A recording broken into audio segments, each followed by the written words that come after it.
Hello guys, welcome to our YouTube channel. तो कल हमने नोइंग ओवर नंबर्स की एक्सरसाइज 1.1 पढ़ी थी और आज हम एक्सरसाइज 1.2 पढ़ने जा रहे हैं। तो इसका फर्स्ट क्वेश्चन क्या है? A book exhibition was held for 4 days in a school. यानी कि एक बुक एग्जीबिशन थी एक स्कूल में, या हम कहें कि एक बुक की प्रदर्शनी थी एक स्कूल में, जहाँ पे लोग बुकों को देखने आते हैं, खरीदने आते हैं। 4 दिन की ये बुक एग्जीबिशन थी एक स्कूल में। The number of tickets sold at the counter on the first, second, third and final day was respectively 1094, 1812, 2050, 2751. Find the total number of tickets sold on all the 4 days. यहाँ पे हमें बोला है कि एक काउंटर पे first week में कितनी टिकट्स बिकी 1094, सेकंड में 1812, थर्ड में 2050 और फाइनल डे में 2751।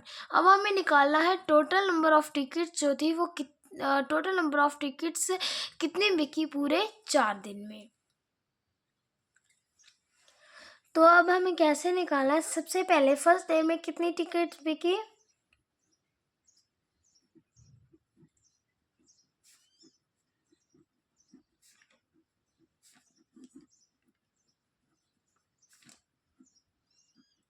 कितनी टिकट बिकी फर्स्ट डे में? 1094। अब ऐसे ही सेकेंड डे में कितनी टिकट्स बिकी?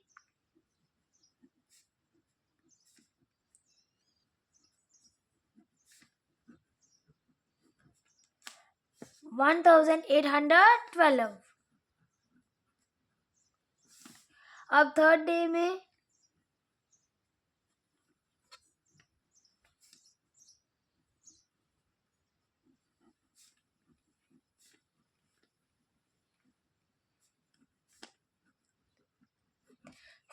कितनी बिकी? 2050। और फाइनल डे में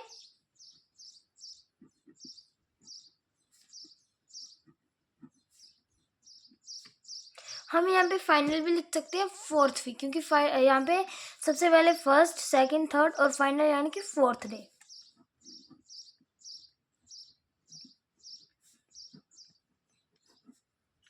to 2751।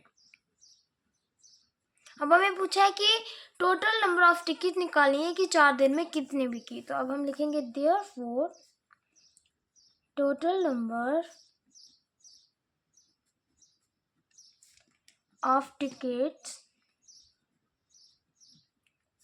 sold on all 4 days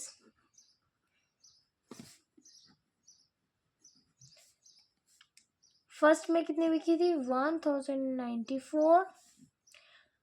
हमें यहाँ पे टोटल पूछा इसलिए प्लस। सेकंड में कितनी बिकी थी? 1812। थर्ड में 2050 और फोर्थ में 2751। अब हम इसका प्लस करते हैं।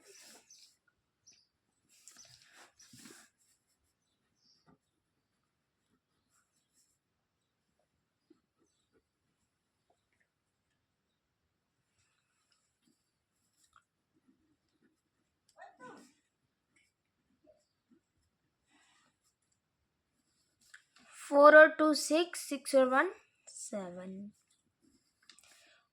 9 और 1 10, 10 और 5 15, 5 और 5 20, 0 2 हमारा चला गया कैरी।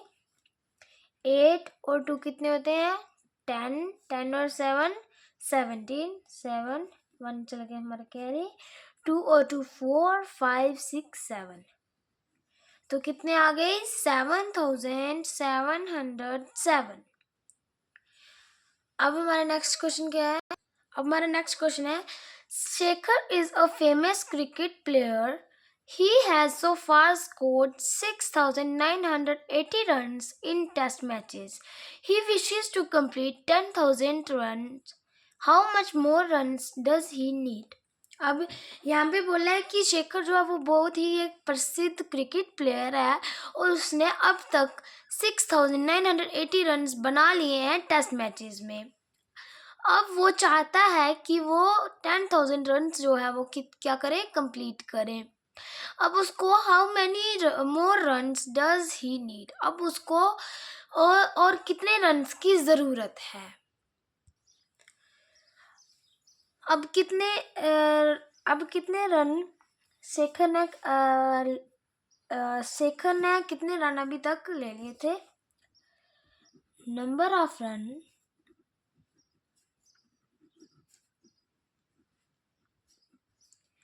कंप्लीटेड बाय शेखर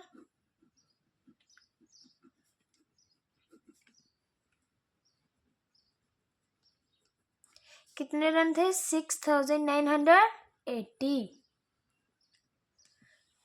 अब उसको वो क्या चाहता था कि इसको कितने रन हो। Number of runs he wishes to complete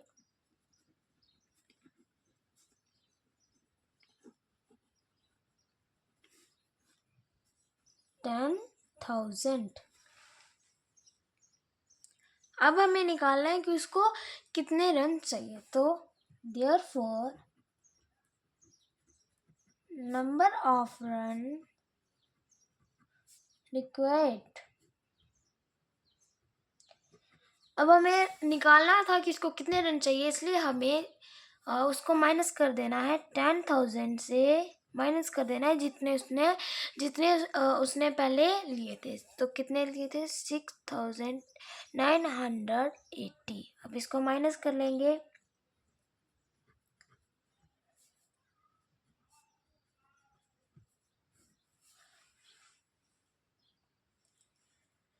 zero में से ज़ीरो निकाले तो ज़ीरो ही आते हैं।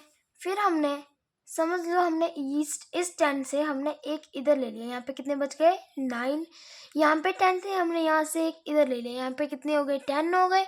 और यहाँ पे कितने हो गए, 9। तो 10 में से निकाले 2, 9 में से 9 निकाले 0, 9 में से 6 निकाले 3। तो हमारे पास क्या आंसर आ गया, 3020। उसको कितने रन और चाहिए, 3020। अब थर्ड क्वेश्चन क्या है, in an election the successful candidate registers 5,77,500 votes and his nearest rival secured 3,48,700 votes. By what margin did the successful candidate win the election? एक इलेक्शन में जो सक्सेसफुल कैंडिडेट है उसके पास कितने वोट हैं, 5,77,500 वोट्स। और जो उसके नियरेस्ट वाला राइवल है, राइवल क्या होता है, जो मतलब खिलाफ खड़े होते हैं, उसके जो नियरेस्ट वाला, उसके जो पास वाला राइवल है उसके पास कितने वोट हैं, 3,48,700 वोट्स। अब यहाँ पे पूछा है by what margin did the successful candidate win the election. जो सक्सेसफुल कैंडिडेट है जिसने इलेक्शन को जीता है वो किस मार्जिन से जीता है। यहाँ पे मार्जिन किसकी बात कर रहा है, डिफरेंस की। यहाँ पे किसकी बात कर रहा है, मार्जिन डिफरेंस की।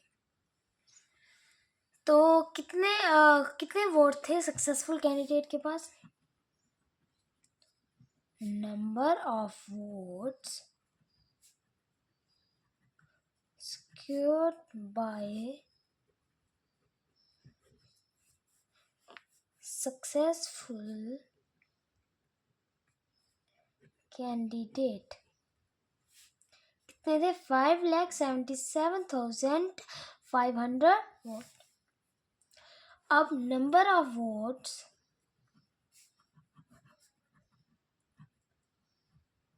secured by his rival candidate कितने थे उसके जो राइवल वाला था उसके जो खिलाफ खड़ा था, कितने थे, 3,48,700 वोट्स, 3,48,700 वोट्स। अब हमें निकालना है कि कितने मार्जिन से जो सक्सेसफुल कैंडिडेट था वो इलेक्शन जीता था। देयरफॉर मार्जिन ऑफ वोट्स, अब हमें क्या कर देना है, जो सक्सेसफुल कैंडिडेट था उसके जितने वोट्स थे उसको माइनस कर देना है इसके राइवल वाले कैंडिडेट के वोट से। 5,77,500 वोट्स। इसको क्या कर देना, -3,48,700 वोट्स।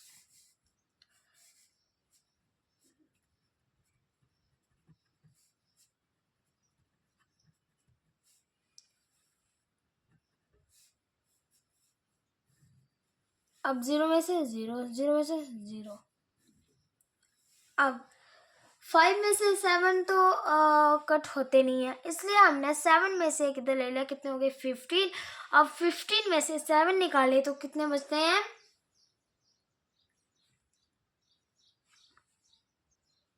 कितने बचते हैं 8। अब यहाँ पे हमने क्या लिया था, यहाँ पे तो 6 था। अब हमने दोबारा यहाँ से यहाँ पे ले लिया तो कितने हो गए 16। अब 16 में से 8 निकाले तो कितने होते हैं 8।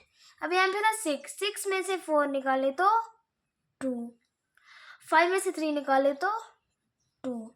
ये आ गया 2,28,800। वो कितने मार्जिन से जीता, 2,28,800। कितने वोट से जीता वो, 2,28,800 वोट से वो जीता।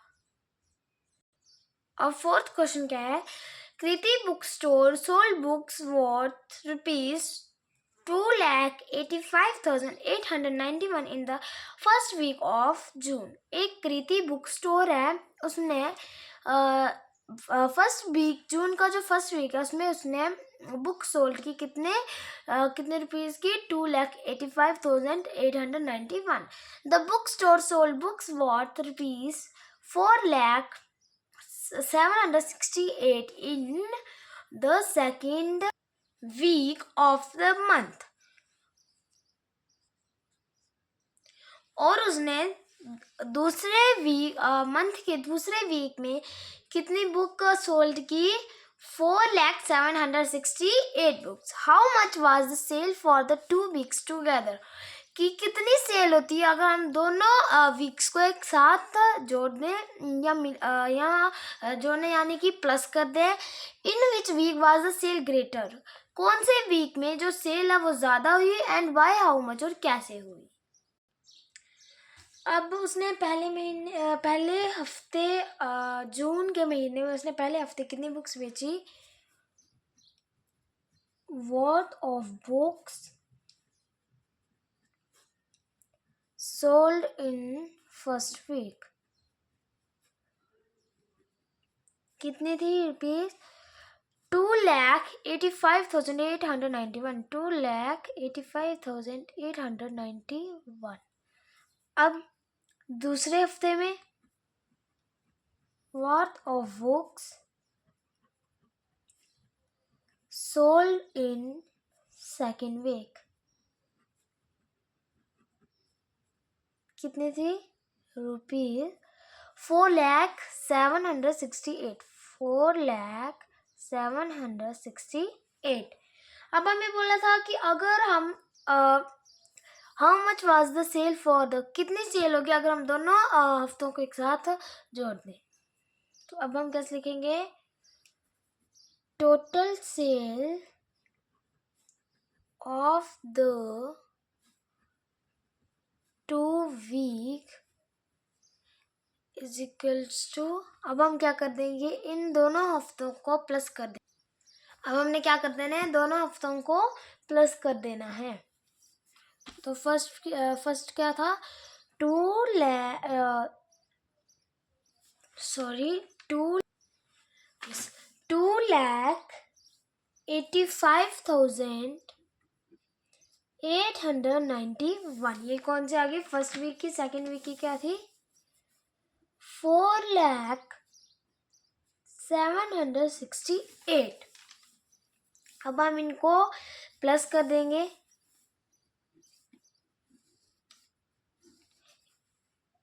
8 और 1 कितने हो जाएंगे, 9, 9 और 6 कितने हो जाएंगे, 15, 15 और 1 कैरी, 7, 8 और 1 9, 9 और 7 16, 1 कैरी, 5 और 1 6, 8, 4 और 2 6। पीछे रुपीज़ का सिंबल। कितना हुआ, अगर हम दोनों सेल को जोड़ते तो कितना हुआ, 6,86,659। अब हमें इसमें एक और क्वेश्चन पूछा था, हमें एक और क्वेश्चन क्या पूछा था, in which week was the sale greatest, कि कौन से वीक में ज़्यादा सेल हुई एंड वाई हाउ मच, और कैसे हुई। तो कौन से में ज़्यादा सेल, फर्स्ट वीक में कि सेकंड वीक में, सेकंड वीक में, क्योंकि यहाँ पे 2 लाख है और यहाँ पे 4 लाख है। द सेल वॉज ग्रेटर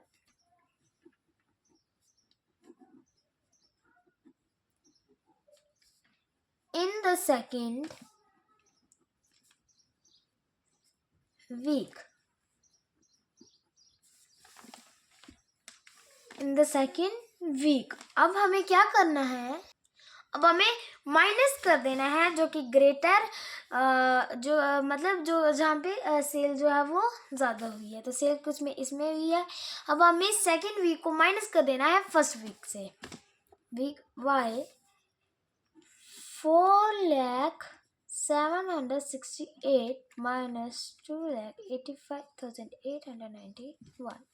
अब हम इसको माइनस कर दे तो 4,768 minus 2,85,891।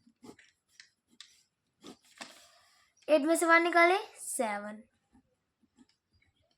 अब 6 में से 9 तो निकलते नहीं, इसलिए हमने यहाँ से एक लिया 16, और 16 में से 9 माइनस किए तो 7, इधर 6 बचा, 6 से होता नहीं है, इसलिए हमने एक और कैरी, इसलिए हमने यहाँ से पहले इधर कैरी लिया, यहाँ पे कितने हो गए 10, फिर यहाँ से हमने इधर लिया, यहाँ पे 10 हो गए और यहाँ पे 9। अब हमने यहाँ से इधर लिया, यहाँ पे भी 9 हो गए, यहाँ पे कितने हो गए 16, क्योंकि हमने यहाँ से एक कैरी लिया था ना, तो 16 में से निकाले 7। अब यहाँ पे कितने होंगे 9, 9 में से यहाँ पे कितने हो जाएंगे फिर 9।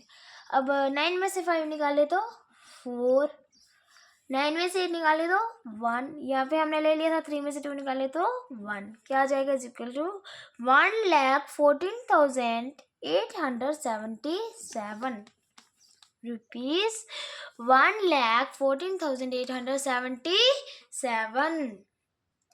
अब हमें यहाँ पे बोला है find the difference between greater and the least number that can be written using the digit 6, 2, 7, 4, 3 each only once. यहाँ पे हमें बोला है कि हमें जो ये नंबर्स दिए हैं हमें इनकी हेल्प से एक ग्रेटेस्ट नंबर बनाना है और एक लीस्ट नंबर, लीस्ट नंबर होता है लोएस्ट नंबर यानी कि स्मॉलेस्ट नंबर बनाना है, और फिर हमें उनके बीच में डिफरेंस निकालना है। लेकिन ध्यान रहे ये जो नंबर दिया है इनको एक एक बार ही लिखना है, दो दो बार नहीं।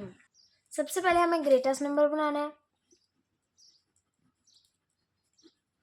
ग्रेटेस्ट नंबर क्या होगा, सबसे पहले इसमें सबसे बड़ा नंबर कौन सा है 7, उससे छोटा 6, उससे छोटा 4, उससे छोटा 3 और उससे भी छोटा 2।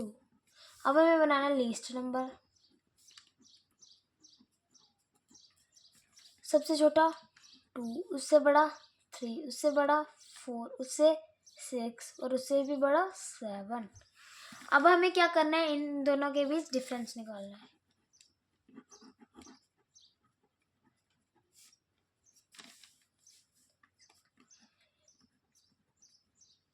माइनस बड़े नंबर से छोटे नंबर को माइनस करना है।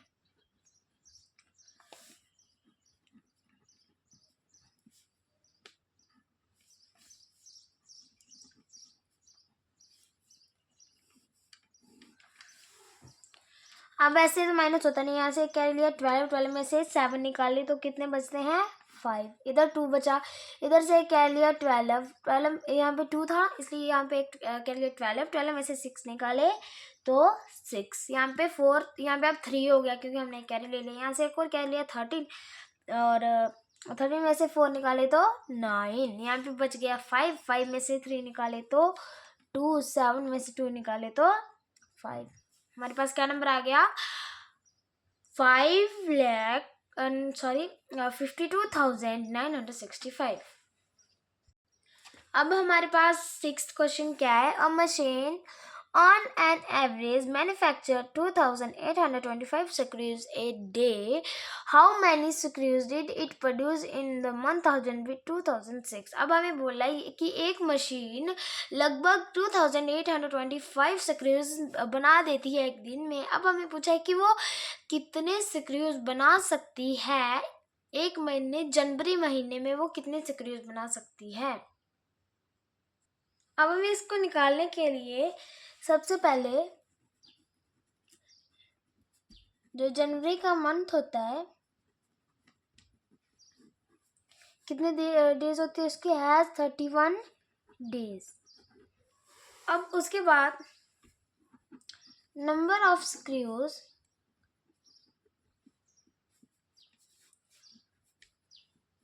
Manufactured in one day.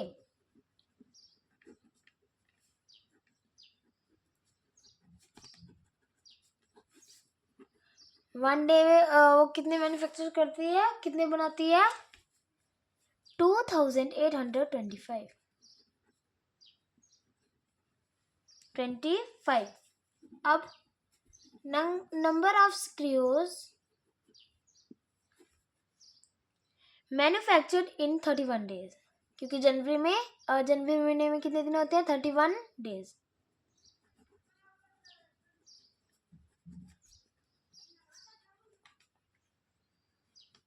In 31 days. अब 31 डेज में हमें क्या करना पड़ेगा, जितने वो एक दिन में बनाती है उसको मल्टीप्लाई करने पड़ेगा 31 से. एक दिन में कितने बनाती है, 2825 को मल्टीप्लाई कर देना है 31 से.